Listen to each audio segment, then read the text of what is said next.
Hi guys, how's it going? Welcome to episode 16 of Living Well. I'm very excited about our guest. He is an American country music singer-songwriter, Warner Music Nashville artist, son of legendary songwriter Casey Beathard, and a native Nashvilleian, which is very rare. He's got an incredible story with incredible music, and I just performed a cover song with him this past week on YouTube. It's called Faithful. You should go check it out. Please welcome this week's Living Well's guest, Mr. Tucker Beathard. What's up? How's it going? Good. How you doing? I've been good, just in this weird time in our lives and on lots of Zooms and stuff. How about you? Yeah, pretty much same here. You excited about your album coming out? I'm so stoked. I'm so excited about it. Yeah, it's been a long time in the making. I can't wait for it to come out. How about you? Yeah, same. To me, it's one of the funnest parts of like the job.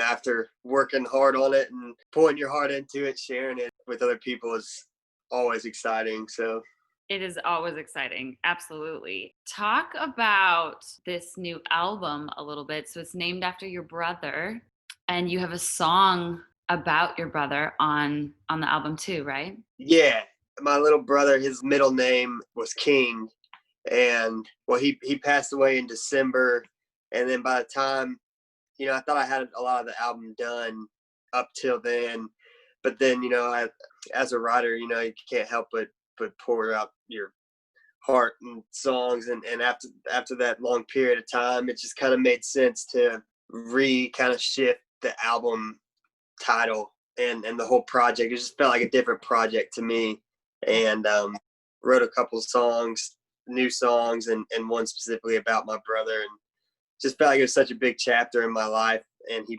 played such a big role in my life that I dedicate this whole project to him, kind of. So beautiful, and I commend you for doing that, and I'm so excited to hear more of this music.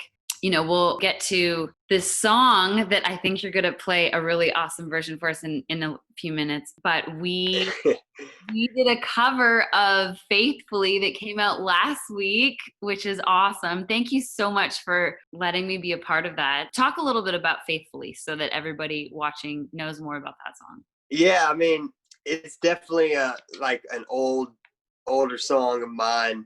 I wrote it in like 2015 and put it out on YouTube, just doing like a acoustic version, and it got a lot of good feedback, and it's always been one of my favorites just because I think it's a love song topic that a lot of people don't you don't hear much. I mean, in my opinion, you can tell a girl how good she looks or this or that, and that doesn't really, what really says that you love someone, I think, is being faithful to that person. So it's just a different love song that I wanted to touch on, because I don't really like writing many love songs, to be honest, but as a topic that I just thought was a important thing, and been wanting to come out with it for a long time, and 5 years later, finally getting to put it out. But the fans really supported it since day one, and kind of made me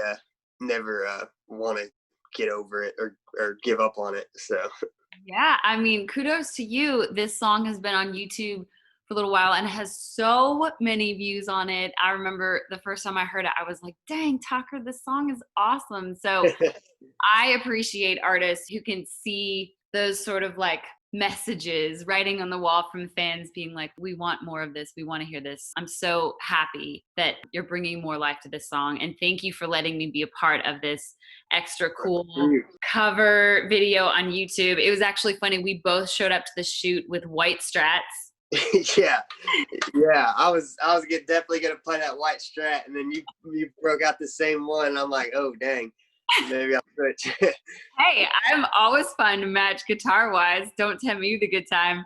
I was reading up a little bit about you. Tucker, you're such a talented musician and songwriter, and your family is just all so gifted in so many ways. So you were playing in a band with your brother way back when, right? Yeah, I mean, if you want to call it that, it was more so. It was like more so one of those things where I played the drums, and both my brothers played enough guitar to where we could jam. I mean, 90% of our shows were of us playing. It was done in my room, probably pissing off my parents. But we'd make up songs and jam out and play little talent shows and little gigs, wherever we could when we were young. That's kind of actually what led me to start picking up the guitar, because both my brothers were kind of not into it as much as I was. And I was like, well, I mean, somebody's got to make up some songs. So I just started picking up the guitar, and they quit the band. So then I just went solo.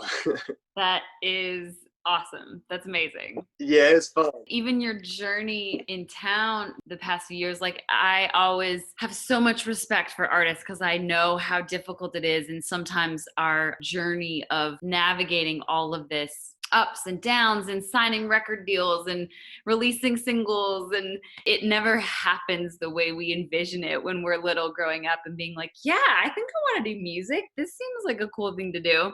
Like, has your career and the way things have fallen into place, was it different than you thought? Oh yeah, no, I mean it's I think you definitely nailed it when you saying, when you're young, you have this vision of how, the business is and how it's gonna go, and like signing record deals and this or that. Yeah, no, it's definitely not at all what the naive me thought at the beginning, but there's definitely a lot that the naive me didn't know that I'm glad. I wouldn't change a thing, because it just really grows you and toughens you up and teaches you a lot. But yeah, no, it's definitely, I mean, I don't know, I was super naive of what I thought it was going to be like as far as signing record deals and stuff. I mean, I think we all are to a certain extent, like I Yeah. remember growing up watching Shania on TV and being like, I want to be like her, and Yeah. like write a few songs, and then it can't be that hard. And your family is so talented. Your dad, I've written with him a bunch, is just such an incredible songwriter. I mean, your brother, how cool was it to watch your brother be an NFL starting quarterback? Like, were you always a San Fran fan, or were you to be all of a sudden and be like, okay, I'm like totally jumping on the bandwagon? Did you I guys mean, play football growing up? yeah. I mean, me and CJ, we used to play on the same teams, all through high school. Yeah, I mean, I'm not gonna lie. I mean, it doesn't matter what team he's playing for. Like, that's gonna be my new team. Yeah. I love watching him do his thing. But like, it's funny because I get more nervous watching him play football than I've ever been walking out on any stage. Like, it's super fun because I support him so much and care about him so much, and it's nerve wracking watching your brother start in an NFL game. It's like, oh man, but it's fun. It makes the game a heck of a lot more exciting. Absolutely. I can only imagine. Now, a couple weeks ago, you announced something so incredible that you wanted to finally share the story of you being a dad. And what was that decision like to finally talk about having a daughter? And has that changed your life in a way that you didn't expect? Totally, man. It's crazy. You always hear about, you'll never know until you have one of your own, what a specific kind of love is, this or that. And it's so true. It's life-changing, to say the least. And especially in the situation of mine, it honestly goes to show you that, like, no matter what the circumstances or what the situation, it's nothing short of the biggest blessing you can have in your life, even if the circumstances, aren't ideal, because she lives in Seattle, which is tough. But man, she's a light and joy to my life that I never knew I needed as much until you see what it does, like what she's done for my life, and definitely reeled me in as far as grew me up a lot, you know, because I was young, kind of running around and needed to mature a bit. She definitely put me in my place and got me on track, and now it's a motivating thing to where, you know, it's not about me anymore. It's about her more than anything that drives me. And no, it's just a blessing. I don't know. It was her birthday, and I never really post much about like personal things because I just don't really. I'm not a big social media fan. But it was her second birthday. I just wanted to share my story and my testimony through it because I think it is a powerful truth that I've learned through the whole process, and just wanted to encourage anyone else who, you know, either is going through that situation or has been through that situation or will go through that situation, you know, just my perspective of it, and how thankful I am to have a beautiful little girl in my life. Well, I commend you for your courage, and thank you for sharing your voice. I mean, I think that for sure as artists, that's one of the most important things we can do is to be vulnerable and honest and set our hearts out there to encourage other people to do the same. You know, Exactly. I think that's the magic of it all. I kind of heard that you may play a cool version of Faithful for us. Sure, of course. Anything for you. Thank you. Well, we would love to hear that. You could probably appreciate it. I got a new Gibson the other day.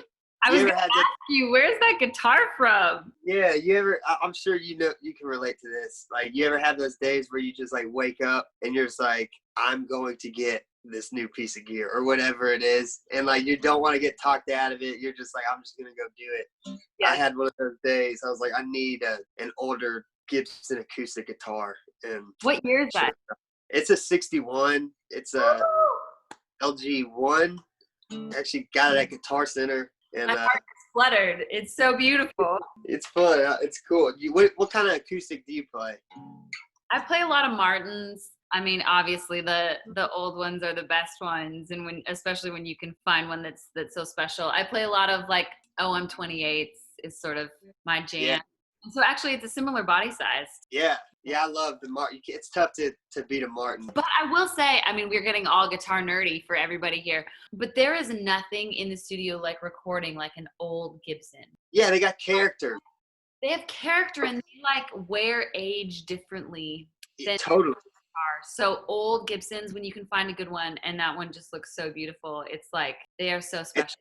Yeah, it's definitely as a writer, I was like, man, I want something like a different character of something to like, you know, maybe help with writing, you know, and first one that I have of a Gibson. So, but yeah, I've always been a Martin guy myself. This is Faithful.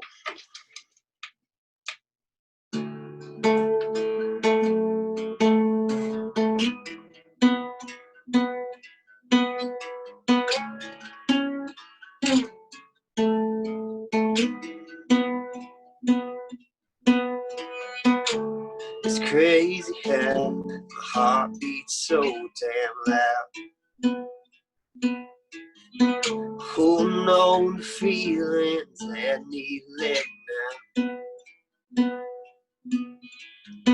Yeah, I can taste the words, yeah, they burn tip of my tongue and the pushing against my lips. Conscience ringing, I won't pick up to hear that constant can't be done. Can't be done. But hey, you let's do what everybody swears just too hard to. Yeah, I say we lay it all out on the table. If you're willing, girl, I'm able. Let's be faithful.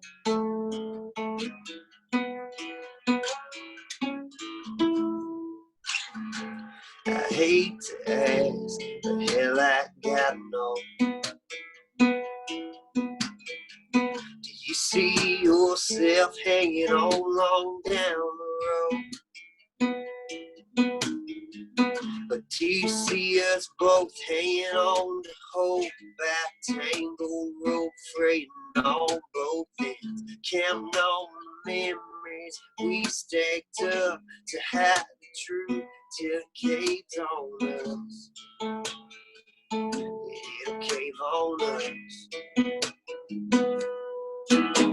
But hey, you, let's do what everybody swears just too hard. I think we lay it all out on the table. If you're willing, girl, I'm able. Let's be faithful. Whoa, whoa. Let's be faithful. Whoa, whoa. Take the fears, take the doubts, take the don't know. Strip them down all the way to the bare bones. Love will eat, be there, or we'll wrong. But as they, we lay it all out on the table. If you're willing, girl, I'm able. Let's be faithful. It's crazy how my heart beats so damn loud.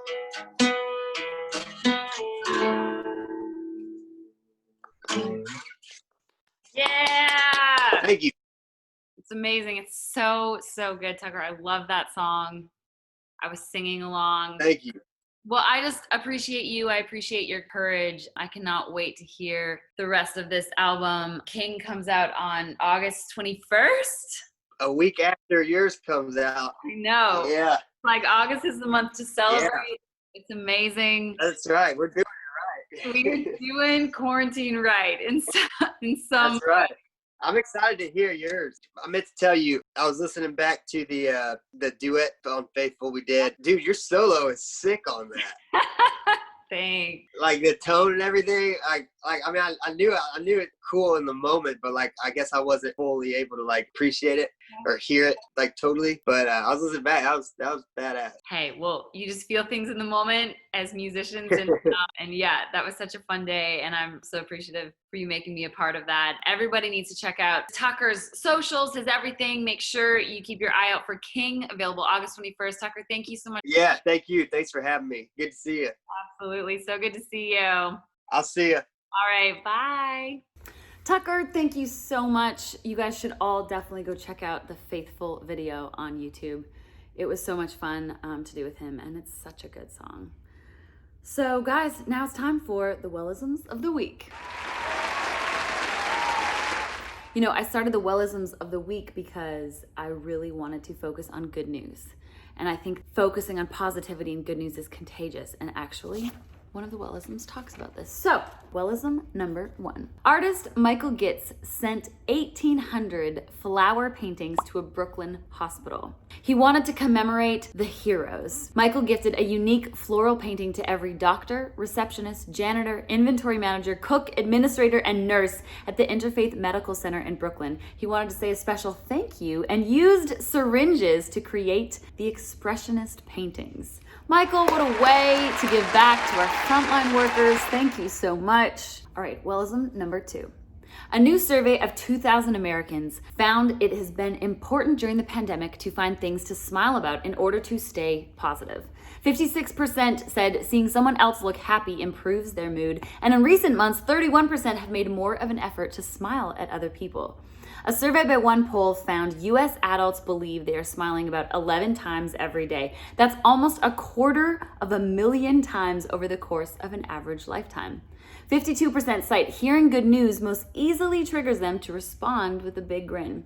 So earlier this week, A huge smiley face was projected onto the Brooklyn Bridge in New York City, as well as on the Parliament building in London, England, to uplift patients in a hospital across the river. How cool is that? Guys, see, the power of good news is so incredible. It has such lasting effects, I know, to the chemicals in our brains and our bodies, and, you know, a little smile can go a long way. Wellism number 3. 2 South African women with no previous experience in recycling or waste management shared their vision of plastic-free rivers and oceans. They decided to put their heads together to work towards a sustainable solution to the plastic problem in Cape Town. The Blue Downs Canal is one of the most severely plastic-polluted river systems on the planet. Santi and Ursula co-founded Sunshine Cleaning and got together a group of masked, sanitized, and social distancing volunteers to remove 826 pounds of plastic waste from the banks of the canal. They said that this is only the beginning. Ladies, that is amazing. Removing plastic waste from our rivers and canals, I commend both of you. Guys, that is episode 16 of Living Well. Thank you so much for tuning in this week. I am very excited. My album, Heart Theory, comes out in less than 2 weeks. It'll be out a week from this Friday. We have so many cool things planned around album release day, which is August 14th. But until then, you can pre-order the album. I would love it so much if you pre-ordered the album. I'm signing all pre-ordered copies from the merch store. So you can click on the link below to do that. I cannot wait for you guys to hear the rest of this record and the rest of my story. I'm so excited. We'll see you guys next week. Bye.